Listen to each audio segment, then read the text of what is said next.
नमस्कार। ये है फलक की कहानियों का अद्भुत संसार। किस्सा कहानी, कहानियाँ जिसमें हम लिखते हैं खुद को। मैं हूँ जया नमन और आज आप लोगों को सुना रहा हूँ अपनी ही लिखी एक कहानी, बंगाली बाबा और मधुशाला। आज सुबह नींद खुली। बाकी दिनों की अपेक्षा जल्दी उठ गया था। उठते ही पता नहीं क्यों मन व्याकुल हुआ जा रहा था मधुशाला सुनने को। मैंने मोबाइल में अमिताभ बच्चन की आवाज में मधुशाला चला दी। अपने युग में सबको अनुपम ज्ञात हुई अपनी हाला, अपने युग में सबको अद्भुत ज्ञात हुआ अपना प्याला। फिर भी वृद्धों से जब पूछा एक यही उत्तर पाया, अब न रहे वे पीने वाले, अब न रही वह मधुशाला। मैं ये आखिरी पंक्ति सुन ही रहा था, तभी मैसेज आया, बंगाली बाबा नहीं रहे। मैं सन्न रह गया। अभी कल ही तो आए थे दफ्तर। कितने आराम से हर दिन जैसा ही बर्ताव कर रहे थे। उन्होंने जरूर कल रात भी ज्यादा शराब पी होगी। शायद इसीलिए हार्ट अटैक के बाद किसी को आवाज नहीं दे पाए होंगे।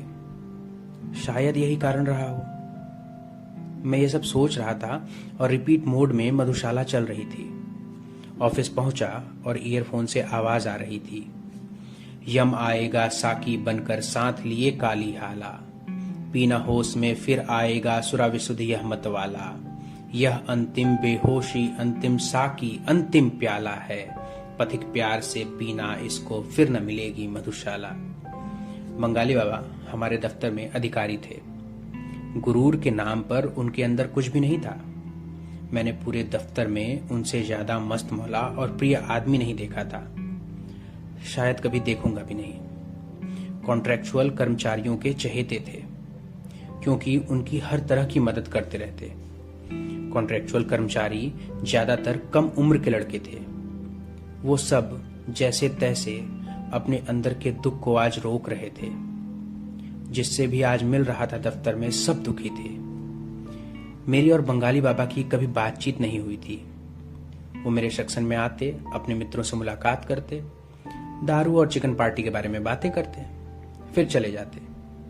मैं उनको हर दिन नमस्कार करता और वो मेरा नमस्कार स्वीकार करते। ऐसा ही रिश्ता था हमारा। किसी भी अधिकारी की तुलना में उनके साथ रहना बहुत आसान था। बाबा हर शाम पीते थे।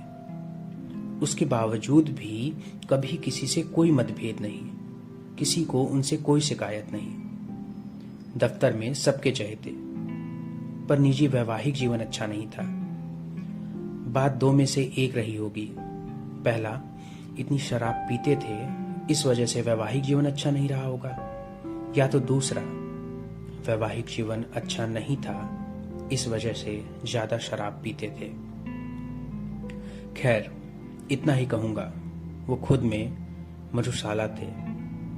हर कोई उनके साथ खुश था, हर कोई उनके जाने से दुखी। मेरा एक अलग सा लगाव था उनसे, पता नहीं क्यों था, पर था। बाबा अपने रिश्तेदारों से मतलब नहीं रखते थे। उनके साथ पीने वाले ही उनके लिए सब कुछ थे। मुझे जिस व्यक्ति का मैसेज आया था बाबा के बारे में, वो उन लोगों में शामिल थे जो बाबा के साथ अधिकतर बैठकर शराब पीते थे। उनको मैंने फोन किया। उनकी आवाज में भारीपन था।